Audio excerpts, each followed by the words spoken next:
Today I'm gonna talk about finding your feeling on the court, consistency, rhythm, and just simply belief in your ground strokes. There's gonna be a lot of moments, matches when you're not feeling 100%. The question is, what do you do in those moments? The first thing that you control, footwork, this. Hi everyone, my name is Milan from Serbia. I'm founder of TENFITMEN and I'm a professional tennis player and coach. Welcome back to another TENFITMEN video. Today I'm gonna talk about finding your feeling on the court and consistency, rhythm, and just simply belief in your ground strokes, in your main shots. And I'm gonna talk about forehand and backhand here. So I got this question from one of the viewers. I was thinking about this topic anyways, and I've been talking about it with some of my players, and basically the question is how to find consistency. And for this specific question from the viewer, it was about forehand, but in general I think it's very important to kind of be aware of this, talk about this topic, cover it, because there's going to be a lot of days, moments, matches when you're not feeling 100%, right? And that's completely normal. And the question is, what do you do in those moments? So this video is on this topic. I'm going to talk about this, and I'm going to share with you a couple of things that help me to get that feeling faster, quicker, and just simply to, hit some better shots with more consistency and gain more confidence in my shots. So let's get into it.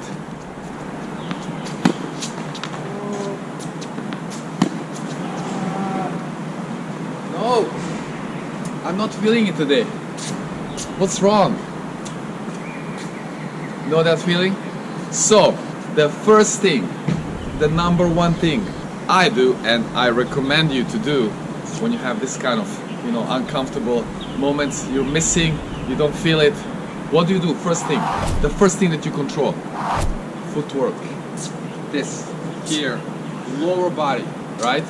That's always under your control unless you just ran like 3 marathons in a row. Usually that's not the case, so assuming that you're able to move well, you're able to control how you're gonna move, how you're gonna adjust, you simply start with aggressive footwork, put a lot of effort there, try to make more steps than you think, those tiny small steps, I call this happy feet, and simply do your best in terms of getting in the right position, having the balance.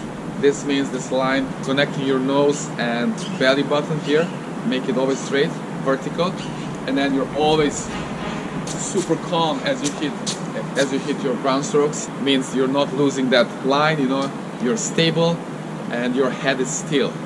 Before that, super intense footwork. So that means when I have this bad feeling and it's not my day, I know always the first thing I will do, I'm gonna do my best with the footwork.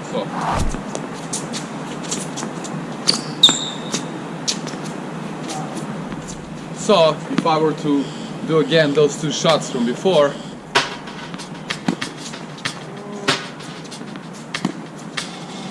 it will look something like this, right? So the first one. Good. Second one, good inside. I do much better job with preparation, and that's guaranteed. You're gonna get better results. You're gonna get a bit more feeling on that one. Now, that's just in general, the first thing that you can do for both sides, forehand or backhands. Now, more specifically for the forehand side, for me, so I'm talking from my personal, view, in my opinion, and what works for me. What I like to focus on the forehand is to kind of be in charge of the handle of the racket when I'm making the swing, which means, let's say I'm looking towards the opponent. So here I'm gonna really be focused to kind of pull the handle back, right? And then that's gonna leave the tip of the racket kind of pointing more even forwards or to the side. So if I play towards the other side, here, I pull it back, right? I focus on this part, this tip of the racket pointing definitely to the side fence and maybe even more forwards. In that way, I kind of create this feeling of I'm able to produce some heavy shots, and that gives me a good feeling, right? So that's the first thing on the forehand that really helps me. It's like pulling back here. The second thing, it's very closely related to that first one, and that is the non-dominant arm. in my case the left arm. So I focus that left arm is really following the racket all the way, right? So I'm not separating early. I'm gonna follow all the way here. So if I play side here, it's gonna be up, pulling there, and then the left arm is all the way here, right? Bam, here, right? I'm exaggerating, but you want to go all the way. You don't want to create too much space between the racket and your non-dominant arm, right? You don't want to spread out. You want to kind of keep it close. Why? Because then it comes the number 3 for the forehand.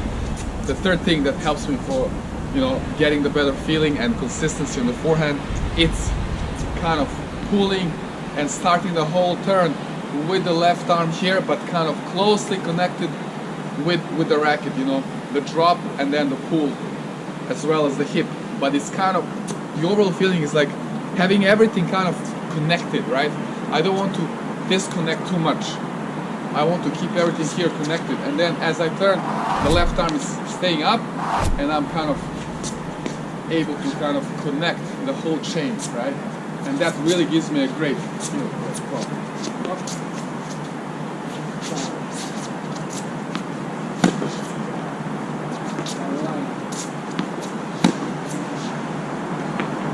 100 out of 100. No, but seriously, once I do all these things, so the first thing is footwork, and then I managed to do all the 3 things on the forehand, pulling this one back, the second thing, having the left arm more close to the racket, and then the third thing, leading with the left arm to kind of create that momentum, the rotational force, and then following up with everything together, getting that full rotation, upper body. I really get a good feel and I can produce any kind of shot from any position. Overall theme here, what all these things help me actually on the forehand is the rotation of upper body, right? It's crucial. So getting this trunk, right? This trunk rotation, and then playing with that, you know, spinning. And also definitely, you know, starts from the ground.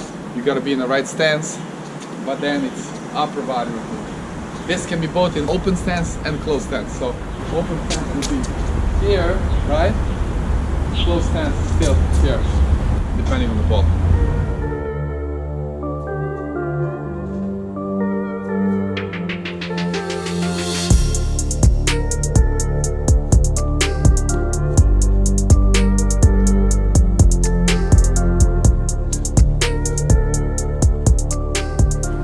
Now, for the backhand, in my case, I play two-handed backhand. It's a little bit tricky. I've been doing this for so long and trying to figure out what really helps me to get this consistency. And here I'm talking about also moments when you're under pressure, when it's very tough, you know, to kind of produce these good shots. You gotta have something to hold on to grab it, you know, that can give you this good feeling and confidence, right? So I talked about the forehand, and now on the backhand, for me it will be that kind of like a good feel when I hold the racket, having the correct grip there, and I'm still kind of figuring that out, but slowly I'm getting there. In general, the right hand should be hammer, mine is a bit more extreme, so it should be hammer, mine is a bit more this way, and the left one should be on here, either Eastern grip, left hand forehand, or semi-Western. The number one thing for me, it's kind of that early turn, the early swing. So it can be down here, down. Right? And I kind of keep it low first and then I bring it up. This is individual. There are players they need you to go up here, but I like to start here, right? So that early turn and kind of make it quick. Then I'm kind of always there on time. I'm never going to be late, and then I'm able to get in the right position there. Obviously, assuming that I do the first part with the footwork, with the right split step, and then the quick turn. So here, bam, that part. This little thing helps me so much to get the feeling later when I hit the ball. So the number 2 thing for the backhand will be when I continue that swing and kind of go more turn, right?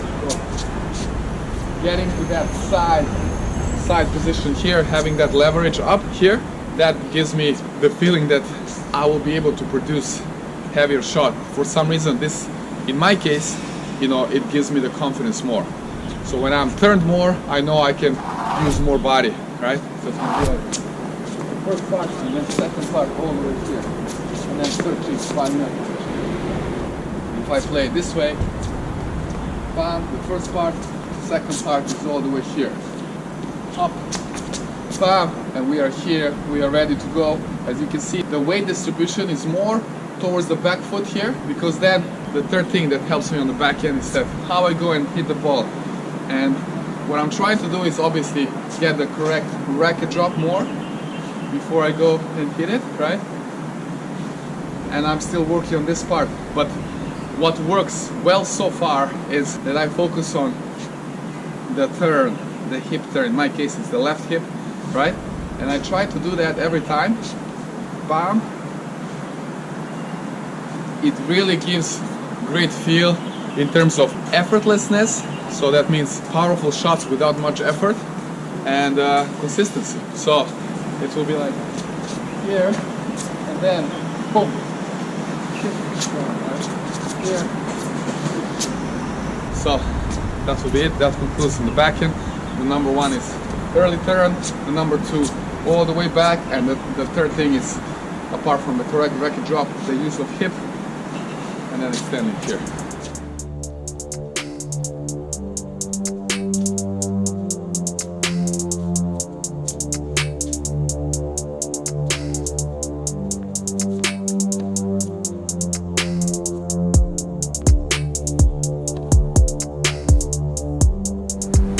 So just a quick bonus here for both sides. What really gives a good feeling and more confidence when playing ground stroke is trying to find that contact point closer to the throat of the racket, because here very often we end up hitting frames.